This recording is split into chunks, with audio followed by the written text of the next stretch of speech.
Foi um jogo ruim, mas emocionalmente foi bom, né? Na tensão, foi um jogo bom. Eu estava contando a história aqui do meu vizinho, o prédio da frente tem uma televisão de proporções, assim, parece uma tela de cinema. Eu consigo ver a televisão do vizinho, eu consigo ver o que ele está assistindo. E eu sei que ele é corintiano porque ele grita. Você nem precisa pagar, então, os canais de streaming. Você pois pode só ficar ali. Eu tenho até uma foto para provar que é assim. E o cara corintiano, ele estava vendo, quando o Vasco fez 2-1, ele foi ver Cangaço Novo. E aí o jogo virou. Desistiu. Ele desistiu. Caraca. E eu queria avisar, se eu pudesse, se ainda houvesse aquelas listas telefônicas de endereço, sabe? Eu conseguiria achar o endereço do cara, o telefone do cara. Mas ele desistiu e ficou bom, assim, tava dando certo. O feng shui do futebol, né? Não volta, então. Mas é isso, o Corinthians não jogou bem, o Vasco não jogou bem, mas a vitória foi muito importante para o Corinthians, né? O Corinthians pode começar a pensar em 2024 com orçamento de Série A. E isso é fundamental. Nova direção, nova administração, o time se mantém na Série A, ainda não é matematicamente, mas já é virtualmente, né? Só um meteoro faria o Corinthians não ficar, né, na Série A. E o Vasco é de se lamentar, né, gente? Porque, assim, ficou difícil para o Vasco. Grêmio e Bragantino agora. São os próximos jogos do Vasco. E jogar em São Januário não fez a diferença contra o Corinthians, né? Então, é rezar mesmo. A gente já vai falar mais do Vasco nessa situação complicada, mas queria saber sua opinião, Rodrigo, sobre essa virada do Corinthians, principalmente depois do que foi aquela goleada em casa, em Itaquera, para o Bahia. O Mano tinha falado antes do jogo que é para esquecer jogos de exceção, né? Tava se referindo a esse jogo do Bahia. É um jeito de você tentar trabalhar com a cabeça do jogador. O que aconteceu ali foi um apagão, vocês não são esse nível de futebol, algo nesse sentido. O Corinthians, de fato, não fez um jogo brilhante, mas fez um jogo que ele errou bem menos do que o Vasco, o que já é nesse estágio do campeonato já é bastante coisa. Errou ali defensivamente no início, mas como o Vasco recuou, as duas vezes que fez o gol e estava em vantagem, ele deu campo para o Corinthians. E como os dois times se defendem mal, quem tinha a bola levava vantagem. Que aí foi o caso quando o Corinthians teve a bola e fez esses 2 gols de pinball, que dá para dizer que tem um fator sorte aí, né? O gol do Moscardo é bonito. Inclusive, assim, eu sempre ouço falar do Moscardo, eu já vi algumas atuações dele, mas essa foi a primeira vez que eu vi ele fazer uma atuação que justificasse todo o hype, digamos assim, em torno dele. Foi uma atuação muito boa, não só pelo gol, mas outros lances ali. Ele efetivamente foi um jogador um garoto, né, muito novo, e assumiu várias partes ali do jogo, de tentar tabela, enfim, ele foi bem no jogo. E eu achei que, no geral, acabou sendo um jogo bom, se não tecnicamente, como disse a Mili, mas um jogo muito interessante de ver, né, porque teve essas variações dos dois times e muita tensão, inclusive nas torcidas, e aí no final os garotos do Corinthians acabam decidindo o jogo, não só o Moscardo, como depois os 2 garotos também que fazem a jogada do 4º gol. Ali o Vasco estava totalmente aberto, né? O Ramon Dias foi bem até um determinado momento, e aí quando ele se vê em desvantagem, ele começa a botar um monte de atacante, desarma o time inteiro. O Rossi vai jogar lá de ponta e erra todos os cruzamentos possíveis. O Vasco cruzando uma bola atrás da outra para consagrar os zagueiros do Corinthians. E o Corinthians consegue matar o jogo no contra-ataque. Acabou sendo um jogo épico, podemos dizer assim, no final de Brasileiro. E muito ruim o resultado para o Vasco, que se torna aí o maior candidato à última vaga de rebaixamento, digamos assim. Agora, Mili, só tem o Inter em casa, né? E depois o Curitiba fora. Para um time com a 3ª folha salarial do país. É uma temporada desastrosa, né? É assim que a gente pode classificar? Isso é uma boa palavra, desastrosa? Desastrosa. Pode ser trágica também. Na verdade, é um ciclo, né? O Duílio Monteiro Alves encerra a participação dele como presidente do Corinthians de maneira trágica, lastimável, desastrosa, deplorável. Podemos seguir nesses termos, assim. Eu fiquei olhando o Yuri Alberto ontem. A Renata Silveira, que estava narrando o jogo, ela demorou acho que uns 30 minutos para falar o nome dele. E ainda assim ela falou 1 ou 2 vezes o nome dele no jogo. Ele não apareceu. Vale sempre, quando a gente fala do Yuri Alberto, lembrar que ele custou um Duqueiroz, que ia muito bem, né? O Mantuan, que era um dos homens de segurança do Vitor Pereira na época, e o Robert Renan. que é tido por quase todo mundo que já viu ele jogar como um zagueiro que vai para a seleção.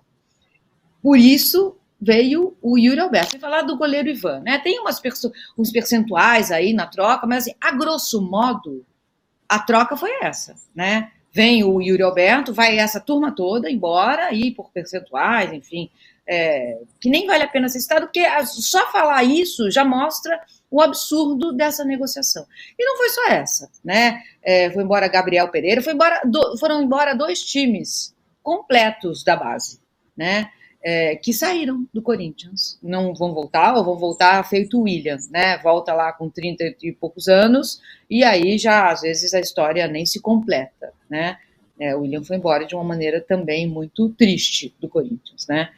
Então, eu acho que a gente pode falar isso sim, sabe? Um ano, só não vou falar para ser esquecido, porque há lições importantes que ficam desse ano.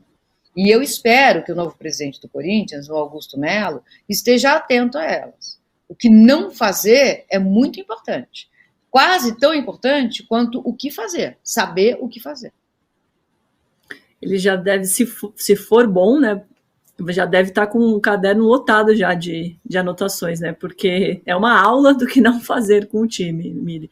Agora, vocês falaram do Moscardo, né? O Rodrigo bem lembrou que uma das melhores atuações dele, também o primeiro gol dele como profissional, e ele já está, infelizmente, na mira do futebol europeu. Já foi especulado no Chelsea e no PSG, diz aqui o Rubem Lisboa. Muito obrigada. Agora é a hora de talvez, para a próxima temporada, Rodrigo, apostar mais nessa garotada, ou não tem como segurar mesmo, e os veteranos ainda quebram o galho, tem que ficar por aí? Essa foi a política do Duílio, toda a gestão dele, né? Você vende os garotos para botar os jogadores mais veteranos. Eu não acho que está errado vender os garotos, porque essa é a idade que eles têm, que eles valem mais dinheiro. Até não gosto de falar vale dinheiro, enfim, falando de uma pessoa, mas que a transferência deles vale mais dinheiro e que você consegue ter uma arrecadação melhor. Só que o problema é que o Corinthians vende muito mal eles, né? Como a Mili já citou aí a negociação do Yuri Alberto, que, digamos assim, para o futuro do clube não faz muito sentido, mas assim, pode ser que não dê para segurar mesmo. E aí, não dando para segurar, o ideal seria que segurasse pelo menos alguns outros garotos para você ter uma base de time, porque você fica apostando só em veterano, acaba sendo uma questão, não deu certo, ficou claro por esses 3 anos. A gestão do Duílio, eu acho, no futebol é muito equivocada.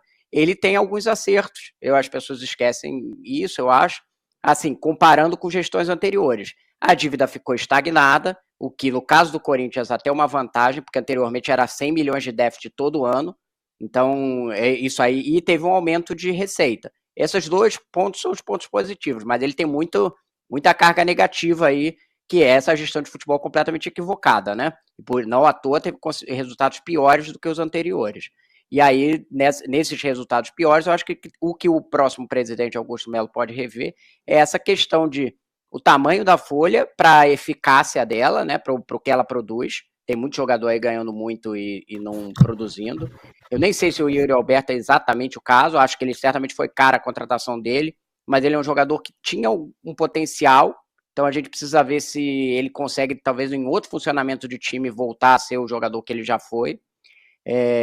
Mas esses garotos, eu acho que o Moscardo vai ser muito difícil de segurar, sinceramente. Porque, assim, o que tem muito mercado, mas dá para segurar outros garotos. Eu acho que o problema é você pegar ali, ok, a sua principal revelação que gera muito dinheiro e que pode acertar suas contas, você vende. Mas você precisa vender todos os outros. Eu acho que é essa a discussão que tem que ter. O Gilmar Gonzaga, que está sempre com a gente, muito obrigado. Ele diz aqui que a negociação do Roberto nem um PhD em economia explica. E o Vitor Dalbó de Pierre, que está agora começando a frequentar aqui o All Sport, muito obrigado. Ele diz que o Corinthians bom é o feminino, o masculino tem que recomeçar de novo. É isso, né, gente? Agora, e o Vasco? Eu quero aproveitar e passar essa pergunta para vocês. Como vocês definem aí no chat, em uma palavra, a temporada do Corinthians e agora a temporada do Vasco também? De acordo com a Universidade Federal de Minas Gerais, que faz aquela porcentagem das chances de cair, o Vasco tinha 24,2% e com a derrota de ontem subiu para 52,3%. 3, gente. Olha lá essa arte linda que o Paulão fez pra gente hoje cedo, muito obrigada. Coritiba, América Mineiro e Goiás, matematicamente rebaixados já. O Bahia está com 30% agora, o Santos 10,3%, Cruzeiro 5,7%, Fortaleza 1,7% e Inter 0,19%. Corinthians agora com 0,76. É muito difícil mesmo, como a Mili falou. E o São Paulo, mais difícil ainda, 0,048. Eu nem sei o que significa isso numa porcentagem. Muito pouco mesmo. Agora quem cai, Mili? Ficou difícil para o Vasco, hein? Olha, todas as previsões que eu, pelo menos, fiz nesse campeonato, elas não se mostraram. Eu vou me privar de prever qualquer outra coisa. Não está funcionando. Mas você não está sozinho nessa. Não, sim. É um... Você viu o palpitômetro para o jogo? Ninguém apostou no Corinthians. Ninguém. Todo mundo apostando no Vasco. Não, e quem viu 60, 70 minutos de jogo ia ainda achar que a aposta estava correta. Né? O Vasco estava com a bola mais tempo, estava levando mais perigo, o Corinthians parecia mais emocionalmente abalado, mas enfim, aconteceu o que aconteceu. Eu queria falar mais uma coisa sobre o Corinthians. A gente está vendo, eu vi alguma coluna do Mauro César ontem, que não há direito de sigilo, não vão falar sobre essa proposta de quitação de dívida do estádio do Corinthians, né? A Caixa Econômica não vai falar sobre isso. Essa história, ela é absurda, até aqui, mesmo a gente sabendo muito pouco. Assim, o atual presidente do Corinthians anunciou que vai quitar, né? Foi recebido pelo Lula. Não, Lula, não, errou, Lula. Depois, o atual presidente da Caixa, que é um cara nomeado pelo Arthur Lira, né, porque a Rita Serrano, que era a presidente da Caixa até um mês atrás, que é uma mulher de carreira, né, uma funcionária pública de carreira, ela não tinha recebido ninguém, não se falava sobre isso, foi só mudar o presidente da Caixa, o Lula recebe o Duílio, né, o Duílio, aí o presidente da Caixa vem aqui, sim, me interessa muito essa proposta, mas a gente não sabe detalhes da proposta, né? Ninguém sabe, e a Caixa diz que não vai revelar, né? Tá na coluna do Mauro César, depois leia. É absurdo, é um absurdo. Não é possível que a gente vá aceitar esse tipo de coisa, porque até com o pouco que foi revelado, não parece uma quitação, parece um perdão dessa dívida. E aí fica mais absurdo ainda. Todos nós queremos os perdões das nossas dívidas, não é? Então, não deveria ser assim que a banda toca. Então, tem mais essa ainda na saída, no apagar das luzes, né, dessa diretoria. A possibilidade de vender o Moscardo e a possibilidade, que para mim ainda é mais ofensiva, de vender o Carlos Miguel, que é o reserva do Cássio. O Cássio já não está tão bem no gol. Eu tenho um advogado aqui que talvez fosse hora do Cássio deixar o Corinthians e o Carlos Miguel assumir. O Carlos Miguel é um goleiro, um dos mais técnicos que eu já vi jogar nessa idade. Seria muito importante que o Corinthians não vendesse ele e que ele começasse a jogar. O Cássio pode não sair imediatamente. O Carlos Miguel joga o Paulista e a Copa do Brasil, por exemplo, eu não sei, tá? Mas eu tenho receio de que esse jogador seja vendido. O que você me perguntou? Que eu completamente fugi dessa. Mas foi uma fuga maravilhosa. Foi muito bom esse assunto mesmo do estádio. É um absurdo esse sigilo. E tomara esse sigilo que. É desde o início, né? Da negociação. Mas aí qual é a explicação? Não tem uma explicação justa. Porque, assim, uma coisa que é importante a gente lembrar: esse dinheiro é o dinheiro público, era o dinheiro do BNDES. A Caixa entra como uma intermediadora, porque o Corinthians não tinha condição de pegar dinheiro direto do BNDES, e aí a Caixa Econômica vira a garantidora do empréstimo, ou seja, se o Corinthians não conseguir pagar para o BNDES, a Caixa que assume a bronca da história. Um banco público assume a bronca do dinheiro público, que é do FGTS e do BNDES. E mesmo a operação lá atrás do BNDES, de por que o BNDES aceitou emprestar dinheiro para essa operação, é sigilosa. Apesar de ser dinheiro público, eles nunca abriram o processo decisório do BNDES para aceitar. E o Corinthians não pagou, deu um calote atrás do outro, a verdade é essa. Foi postergando, mudando, dizendo, passava um ano sem pagar, renegociava, aí deixava de pagar de novo. Aconteceu esse processo algumas vezes, e até chegar essa discussão que a gente não sabe exatamente como que vai ser a operação, mas a informação inicial é sobre o uso de precatórios, né? Para você pagar boa parte da dívida. Eu acho que é um absurdo, a gente precisa saber as condições, é um absurdo que um dinheiro público inicial, depois bancado por uma caixa, por um banco público, e a gente não tem direito nem de saber qual é a operação. O governo federal do presidente Lula, que aceitou receber o presidente, tem uma obrigação com a população de abrir o negócio e explicar. E tanto ele quanto o presidente da Caixa, não dá para ficar fingindo que a Caixa é o Bradesco, que é um banco privado que fez uma operação entre privados e que o empréstimo é entre privados e você tem sigilo bancário. Não dá, esse dinheiro no final é público. E ele deveria ser tratado, esse tipo de informação, como pública. Senão é repetir exatamente o que o governo anterior fazia. Cada vez que não era interessante, ele não revelava informações que eram relacionadas a acordos que o próprio governo faz parte. Aí começam a falar aqui no chat, né? Volta para o jogo. Gente, é a gente que vai pagar essa dívida. E que nem vai saber que dívida que é, como, por quê. Se a gente não se importar com isso, meu amigo, já era, né? Agora, ó, voltando para o próximo... Domi, desculpa, mas assim, volta para o jogo. A gente acabou... São dois times que estavam brigando para não cair. Por que vocês acham que Vasco e Corinthians estão brigando para não cair? É só o jogo? É só a escalação? É só a estrutura tática? Com a terceira maior folha salarial do planeta, do país, é muita coisa. Exato. Então, o volta para o jogo é de um simplismo, é de um reducionismo que não faz nenhum sentido.